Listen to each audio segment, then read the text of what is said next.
I never thought temptation could look like kindness in her eyes, until my mom's friend leaned closer and whispered, "Some temptations are worth the risk." It started on an ordinary afternoon, one of those days when the house feels too quiet and the sun spills lazily through the curtains. I wasn't expecting much to happen that day. My mom had invited a friend over, someone she'd known for years. I had seen her a handful of times before, but never really looked, not like I did this time. She walked in carrying a basket of things, smiling easily as she stepped into our living room. At first glance, she wasn't the kind of woman who demanded attention with flashy clothes or loud laughter. No, her presence was different, quieter, but somehow impossible to ignore. She was in her early 40s, though the word 40 didn't fit the way she moved. There was a kind of grace in the way she carried herself, like she'd learned to be comfortable in her own skin. Her hair was pulled back loosely, a few strands slipping free to frame her face. She wore something simple, a light blouse and jeans, yet the simplicity made her even more striking. She wasn't trying, and maybe that was why she stood out so much. When she greeted me, her hand brushed my shoulder. Just a small gesture, polite and casual.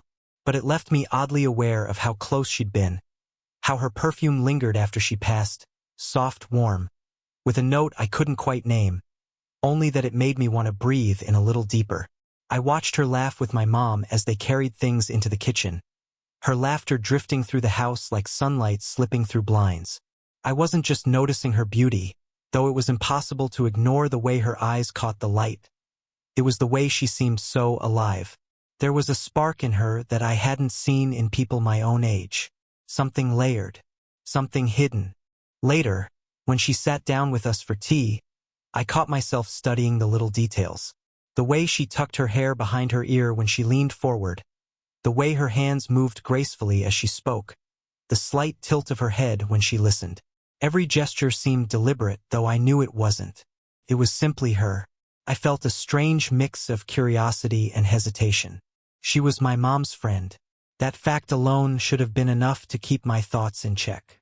But every time her gaze flicked toward me, even if it was just for a second, I felt something shift inside me, a quiet intrigue, as if she was letting me see something just beneath the surface.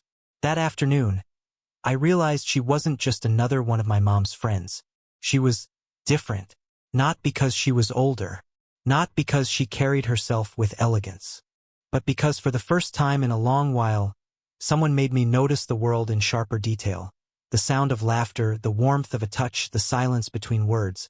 I didn't know it yet, but that was the beginning of everything. After that first afternoon, I found myself noticing her in ways I hadn't before. Maybe I'd always been too distracted, or maybe she simply never stayed long enough for me to pay attention. But now, it was as if my senses had sharpened around her presence. She came by often, sometimes to drop something off for my mom, sometimes just for coffee and conversation. Each time I caught myself watching more closely. It wasn't deliberate at first. My eyes would wander without me realizing it. I'd notice how she leaned back when she laughed, tilting her head slightly, as if she was letting herself feel joy fully. I'd notice the way her lips curved in amusement when she teased my mom, or how her gaze sometimes lingered on me just a little longer than necessary. It was nothing more than small gestures, and yet they began to feel heavy with meaning. One evening, she sat across from me at the dining table while my mom busied herself in the kitchen. She asked about my studies, my plans. I answered casually, but my heart wasn't calm. It raced every time her eyes locked with mine, every time her fingers tapped lightly against her teacup in rhythm with her thoughts. There was a moment, fleeting but unforgettable. She leaned forward, listening closely to something I said, her chin resting against her hand. Her elbow brushed the edge of the table, her shoulder tilted ever so slightly toward me. It was nothing, completely ordinary, but in that instant the world seemed to shrink to just the space between us. I felt the weight of her attention, as if she were seeing me not as my mom's son, but as myself. Later, when we moved to the couch to talk, she sat close. Not too close, just close enough that I could feel the warmth of her presence. Her knee brushed mine once when she shifted, and neither of us moved away immediately. Could have been an accident. It should have been. But I noticed the faint pause, the subtle hesitation, before she adjusted her posture. Every little detail became magnified. The delicate sound of her bracelet sliding against her wrist when she reached for her glass, the faint trace of her perfume that seemed to linger longer than it should, the way her gaze dipped for a fraction of a second before meeting mine again. These were not bold moves. There was nothing anyone else in the room would have noticed. But I noticed, and I couldn't shake the thought that maybe, just maybe, she noticed me too. It wasn't love. Not yet. It wasn't even something I could name. But it was a quiet curiosity that curled itself around my thoughts when I lay awake at night. And though I told myself it was nothing, that it was just harmless observation, I knew deep down that something had begun to change. Something small, something subtle, something that would only grow. It happened on a quiet evening, the kind that seems ordinary at first but lingers in memory for reasons you can't quite explain. My mom had gone upstairs to take a phone call, leaving me alone in the living room with her friend. The television was on, but neither of us were paying attention. She was sitting at the far end of the couch, her legs tucked under her, holding a half-empty glass of wine. For a few minutes, the silence between us felt uncertain. I wasn't sure if I should say something or let the moment pass. But she broke it first. "You know," she said softly, eyes fixed on the rim of her glass, "sometimes I wonder if I've been living my life too carefully, doing everything the right way, only to realize the years keep slipping by anyway." There was a quiet vulnerability in her voice that startled me. She had always seemed so composed, so assured. Hearing that thread of doubt was like catching a glimpse of something she usually kept hidden. I leaned a little closer, careful not to intrude, but curious. "You don't seem like someone who second-guesses herself." She smiled faintly, a sad kind of smile, and shook her head. "That's because people only see what I let them see." Her words hung in the air. I watched the way her fingers traced the rim of the glass, the way her gaze lowered as though afraid of saying too much. For a moment, I forgot she was my mom's friend. She wasn't the confident, put-together woman I'd always assumed her to be. She was human, vulnerable. Something stirred in me. Not pity, not even sympathy, but a pull. The kind that makes you want to reach across the distance and remind someone they're not as alone as they think. "You're not the only one who feels that way," I found myself saying. My voice was quieter than usual, as though the moment demanded it. "I think everyone wonders if they're wasting time, even people my age." Her eyes lifted then, meeting mine, and the way she looked at me, it wasn't casual. It wasn't polite. It was searching. I don't know how long we stayed like that, just holding each other's gaze. Couldn't have been more than a few seconds, but it felt longer, as though we were both waiting for something unspoken to be acknowledged. Finally, she exhaled, her shoulders softening. "It's strange," she murmured, "but I feel like I can say things to you I wouldn't say to anyone else." The words sent a quiet current through me. My hand shifted almost unconsciously, resting lightly on the couch between us, close enough that if she wanted, she could bridge the distance.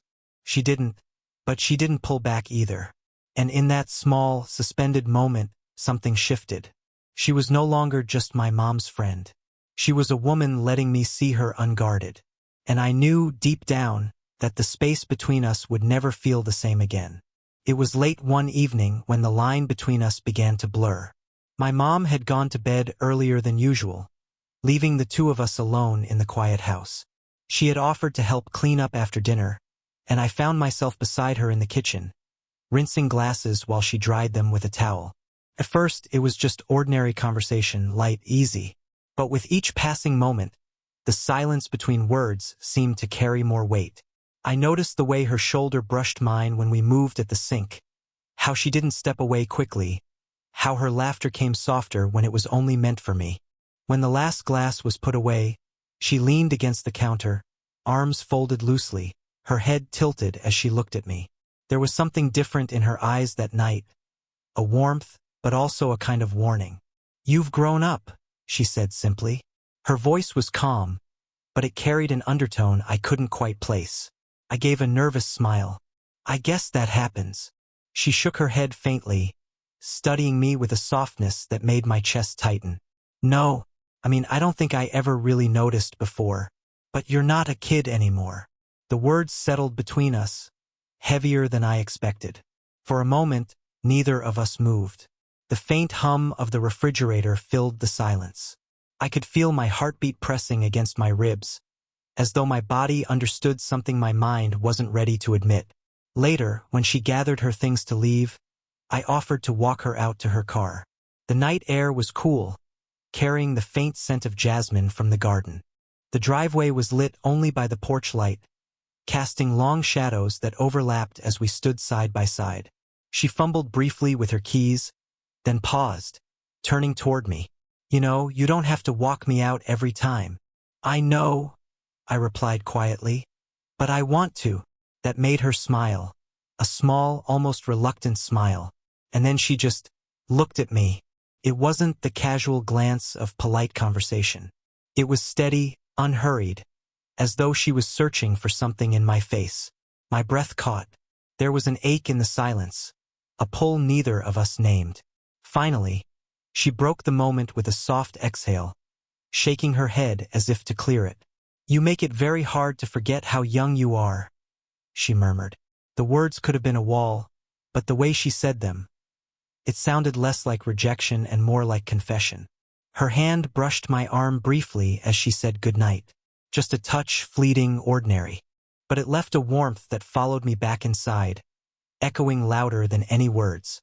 That night, lying awake, I realized the line between us had already begun to blur. And the more I thought about it, the less I wanted it to stay clear. It was one of those evenings that seemed ordinary on the surface but carried a quiet charge beneath it. My mom had gone upstairs early, leaving just the two of us again. We were sitting in the living room, the lamps casting a soft golden light that made the space feel smaller, more intimate. She had a glass of wine in her hand, but she wasn't drinking it. Instead, she swirled it absently, her thoughts clearly somewhere else. For a while we spoke about simple things, books, movies, plans for the weekend. But there was an edge to it, a heaviness beneath the casual words. I could feel it in the pauses, in the way her eyes would drift to me and linger, in the way I caught myself leaning just a little too close when she spoke. At one point, she laughed softly at something I said, but the laughter faded into silence. She tilted her head, watching me with an expression I couldn't read. You know, she said finally, her voice quieter than before, this feels dangerous. I frowned slightly. Dangerous. Her gaze lowered to her glass, then back up to me. Spending this much time with you, talking like this, it's tempting. The word hung in the air, charged and heavy. My pulse quickened. I wasn't sure if I should answer or if silence was safer. But before I could find the words, she set her glass down and leaned just slightly closer, her voice barely above a whisper. Some temptations, she said slowly, almost as if she was confessing to herself, are worth the risk. The room seemed to still. I heard the faint tick of the clock on the wall, the sound of my own heartbeat in my ears. She hadn't looked away. Her eyes were steady, vulnerable, and daring all at once. I couldn't breathe for a moment. The meaning of her words crashed over me, not as a shock, but as the confirmation of what I had already felt building between us. I wanted to reach for her, to bridge the inches between us. And yet I hesitated, not out of doubt, but out of reverence. Because this wasn't a careless moment. It was fragile, balanced on the edge of something neither of us could take back. Finally, I spoke, my voice lower than I intended. Do you really believe that? Her lips curved into the faintest smile, one that carried both fear and longing. I think I've spent too much of my life avoiding risks, playing it safe. Maybe it's time I stop. The silence after that was almost unbearable. Every breath, every flicker of her eyes, every small shift of her hand seemed amplified. When her fingers brushed mine, a simple touch, trembling and brief, it was enough to unravel me. That night, there were no declarations, no dramatic gestures, just her words and the quiet truth they carried. A truth that once spoken could never be unspoken. And as I sat there, Still feeling the ghost of her touch, I knew everything had changed. After her words that night, silence filled the room. Not awkward, not empty, but alive. The kind of silence where every breath, every shift, every glance feels like it could tip the balance. I could still feel the warmth of her fingers brushing mine, and the echo of her whisper, "Some temptations are worth the risk," played again and again in my mind. She leaned back slightly, as if suddenly aware of the weight of what she'd said. Her eyes darted to the side, her hands folding together in her lap. "I shouldn't have said that," she murmured almost to herself. But her tone betrayed her. It wasn't regret I heard. It was fear. I shook my head gently. "No, I'm glad you did." That made her look up at me. Her expression was caught between vulnerability and relief, like someone stepping onto uncertain ground. For a long moment, neither of us moved. The distance between us on the couch felt like both a barrier and an invitation. Then, slowly, I shifted closer. Not much. Just enough to feel the warmth radiating from her body. Just enough for our shoulders to almost touch. My hand rested on the couch beside hers, close but not pressing. She didn't move away. Instead, I saw her chest rise and fall with a trembling breath.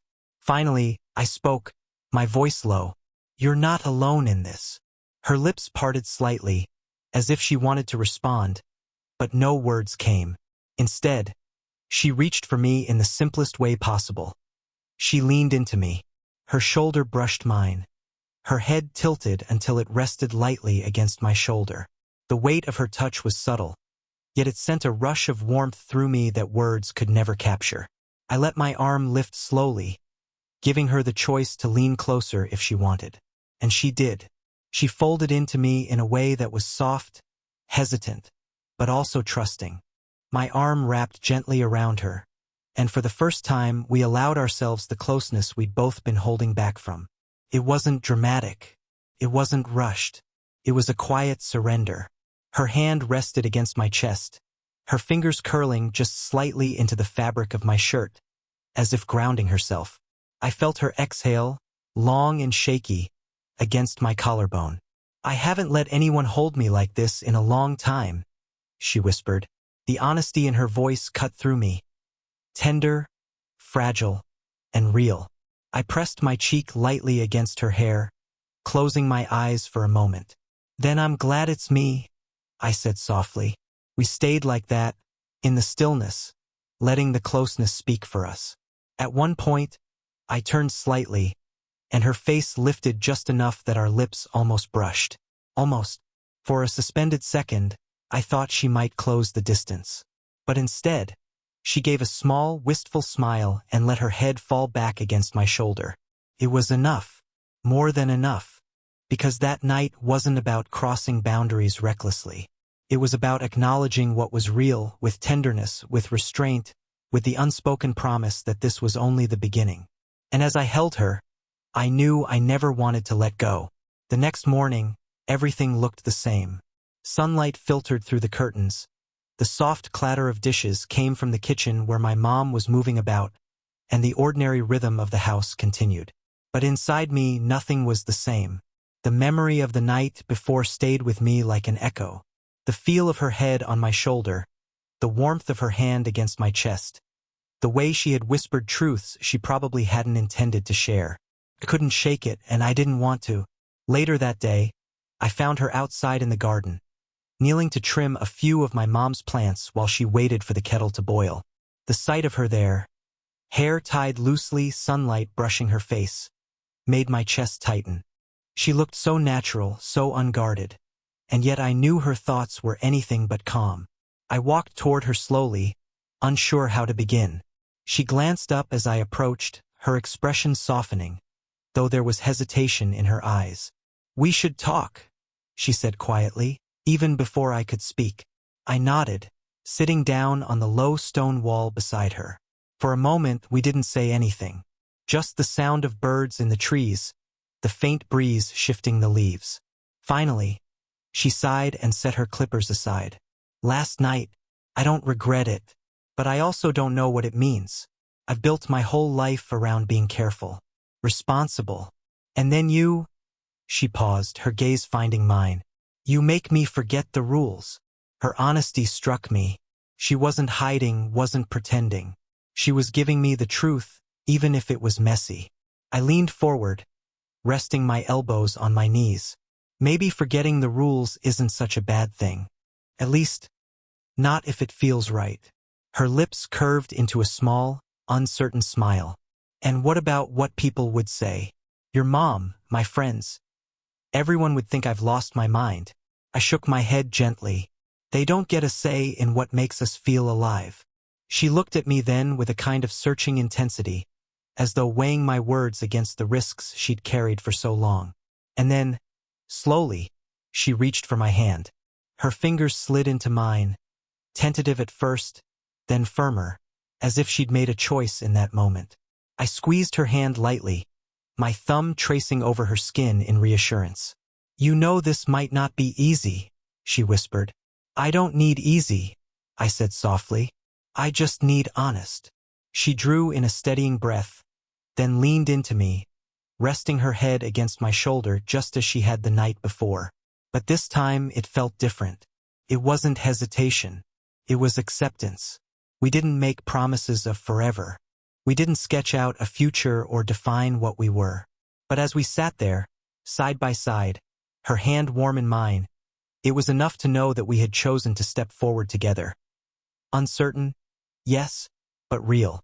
And for the first time, I understood what she had meant. Some temptations aren't just worth the risk. They're worth everything. If this story touched you, let me know in the comments. Would you take the risk for a connection like this? Thought Balloon, don't forget to like the video and subscribe for more heartfelt age gap romances, where every glance, every word, and every touch tells its own story.